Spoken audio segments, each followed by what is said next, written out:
के बाद जमा सन्नाटा सा छा गया। थोड़ा माइक के पास हो जाओ जी। इन्हें मुंह में दे लूंगे।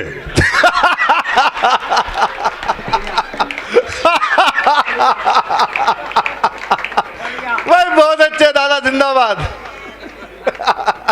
मुझे ऐसा लग गया जरूर कोरोना के सदमे में बैठे हो अब तक।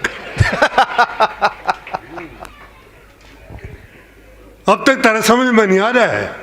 यूं लग गया जरूर आईसीयू में बैठे हैं। हाँ, बता दूं आपने, बिल्कुल आज से कवि सम्मेलन है। ये तो पहले एक देश की भक्ति की रस्म होती है, वो निभाई गई है। बहुत अच्छे। हर भाई ने पूरे बलिदान पर जोर दिया। मैं एक बात बता दूं, आपने एक नया ब्याह होया था, वो पति कहने लगे अपनी पत्नी से घना प्यार हो शुरू में।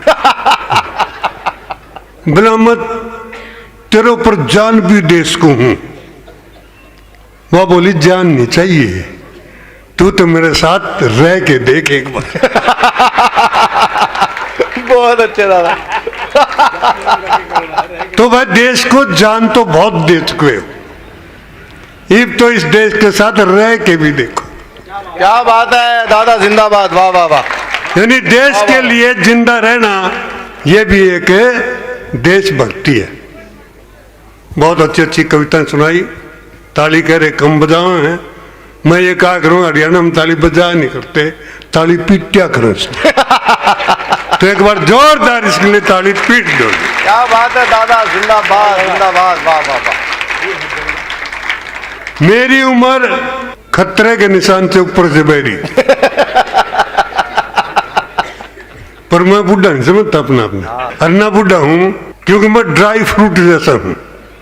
हाय हाय वाह। हाँ, और ड्राई फ्रूट महंगा भी हो सर, खराब भी नहीं होता। हाँ, ये है कि थोड़े से साइड इफेक्ट आ जाते हैं बुढ़ापे में। मैं दिल्ली में रहता हूँ, साथ में एक गर्ल्स स्कूल है, सर्वोदय विद्यालय है, गर्ल्स का, लड़कियों का स्कूल है।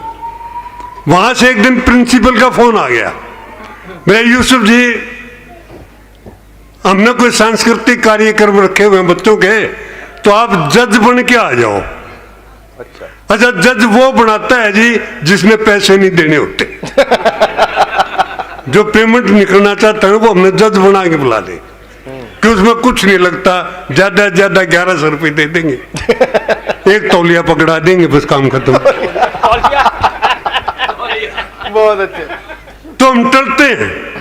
अब वो गर्ल्स स्कूल की प्रिंसिपल थी, उसको मैंने टालने के लिए कहा, उम्र के हिसाब से बता रहा हूं अपने, मगर मैडम मेरे को तो अब दिखता भी नहीं, न्यू बोली इसीलिए तो आपको बुला रहे हैं। बहुत अच्छे दादा, जिंदाबाद। वाह।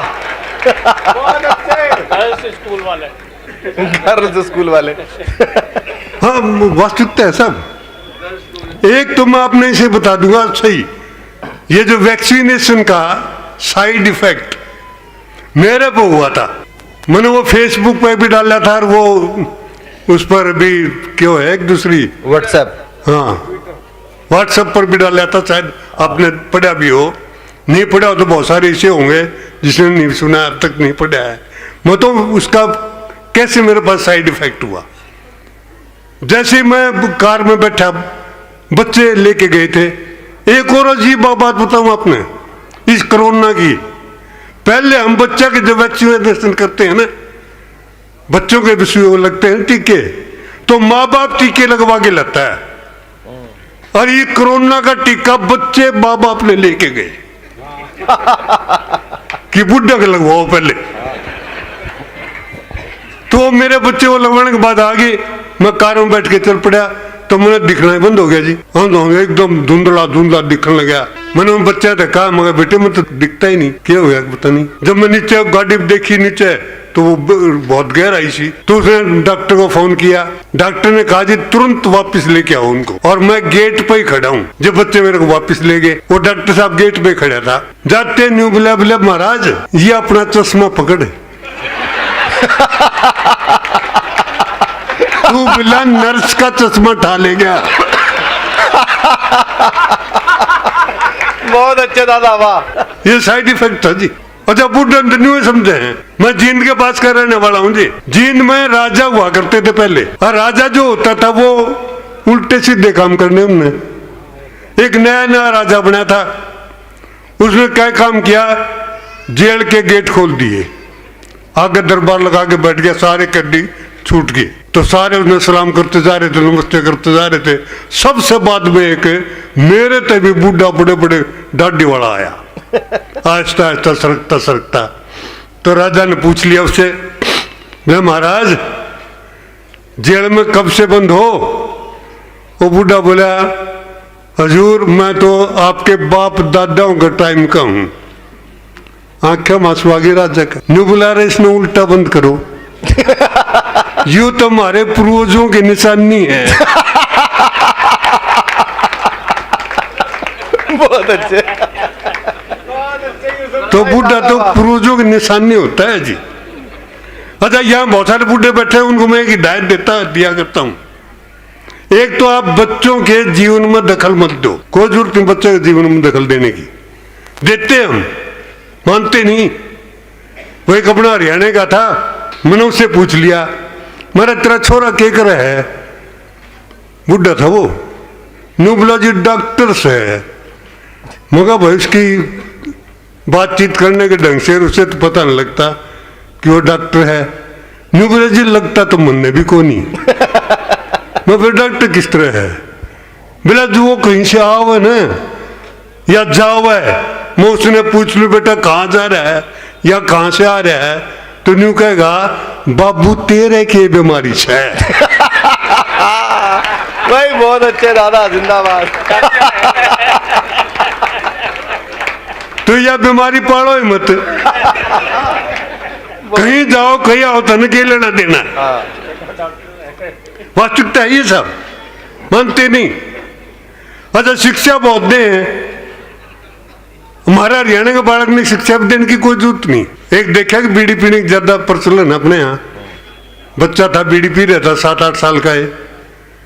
तो एक ज्ञानी मिल गया, बुद्धिजीवी, कहने लगा उसने, बेटा बीड़ी पीने अच्छी बात नहीं है, सेहत के लिए खराब है।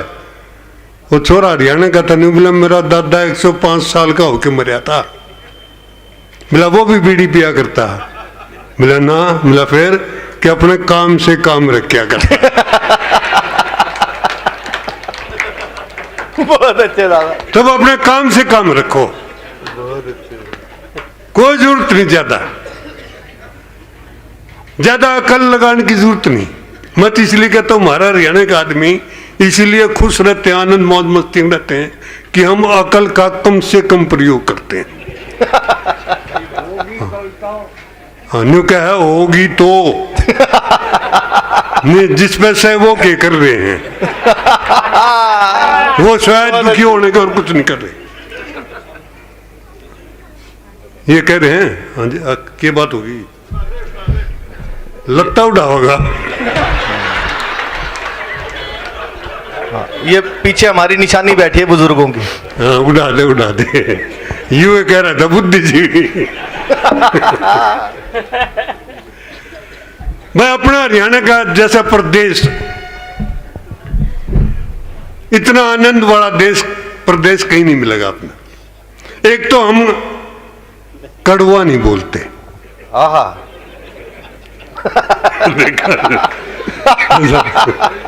नहीं बोलते ना, ना क्योंकि हम कड़वी चीज खाते ही नहीं। एक डॉक्टर के चला गया, बीमार हो गया था। वो डॉक्टर जब दवाई लिखने लगा तो वो हरियाणा का बोला डॉक्टर साहब कड़वी दवाई मत लिखियो। वो डॉक्टर भी हरियाणा का था। बोला डॉक्टर साहब कड़वी दवाई मत लिखियो। डॉक्टर बोला घेवर लिख दूं। भाई यूसुफ जी जिंदाबाद जिंदाबाद, वाह वाह वाह। भाई दादा जिंदाबाद। मिठाई ले चाहिए। एक और चला गया, उस छोरे ने पूछ लिया, वहां मैं मान गया था। बोला ताऊ खीर खा होगा कि हलवा?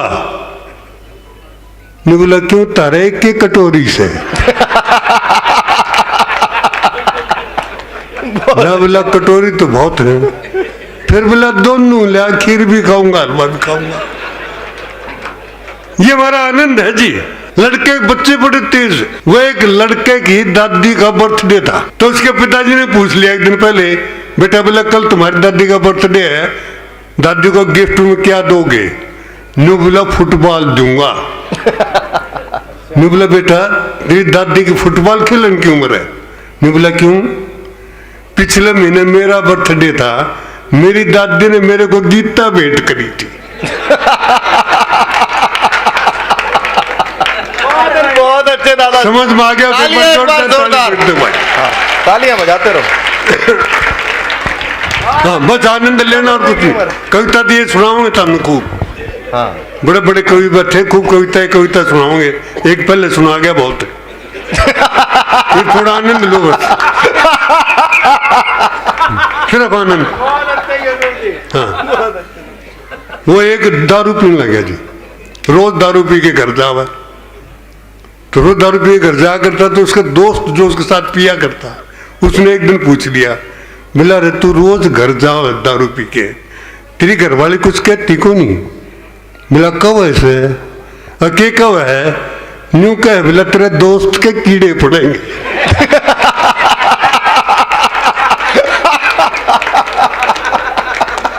ये है आनंद। बहुत अच्छे, ये है हरियाणा, वाह आनंद है ना।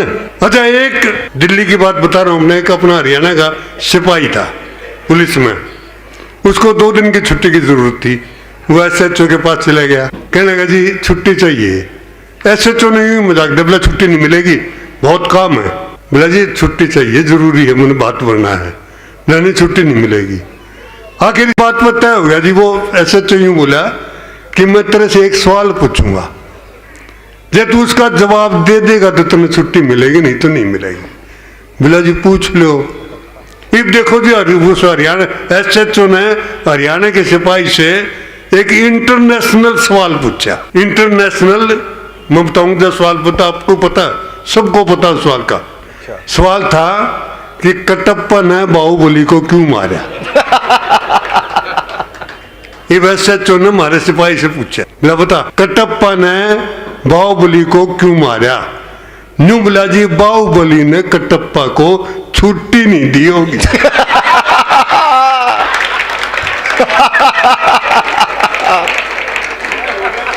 भाई जिंदाबाद दादा, जिंदाबाद। SHO बोला तुमने कितनी चाहिए? अब 2 दिन की लेनी थी। न्यू बोला 2 हफ्ते। बोला तू तो जा।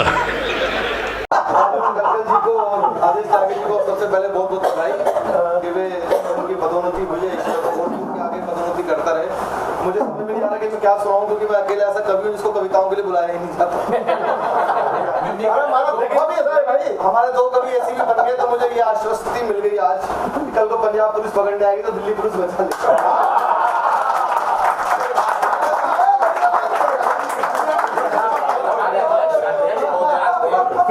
नंबर मेरा ही है। तो एक छोटी सी कविता मुझे भी है, ये छोटा पढ़ने के लगन बग्गा है।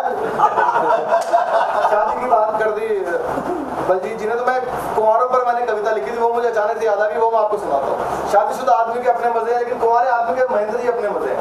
कुछ चीजें ऐसी जो सिर्फ कुंवारा कभी भोग सकता है। मैं वो छोटी कविता आपको सुनाता हूँ। मैं जीता हूँ मस्ती में, जीवन में लिए हिलोर, सारा ही दिन करता रहता मैं 1 2 का 4। अभी 1 2 का 4 भी कुंवारा ही समझ सकता, कोड वर्ड है। मैं जीता हूँ मस्ती में, जीवन में लिए हिलोर, सारा ही दिन करता रहता मैं 1 2 का 4। अब देखना कुंवारा कभी क्या क्या भोग सकता है। जब सो जाऊं, जब उठ जाऊं, कोई नहीं जो रोके, सोते सोते लाभ चलाऊं, कोई नहीं जो टोके, नींद में ही मैं मोबाइल पे मैसेज पढ़ने लगता, नींद में ही करता रिप्लाई आड़ा तिरछा होके, किसका फोन है मुझे दिखाओ, ऐसा ना कोई शो।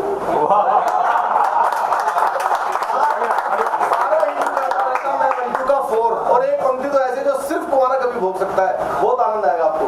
देर रात जब कार्यक्रम से लौट के घर पे आऊं, देर रात जब कार्यक्रम से लौट के घर पे आऊं, चाहे खोल के रखूं लिफाफा, सुबह सुरक्षित पाऊं।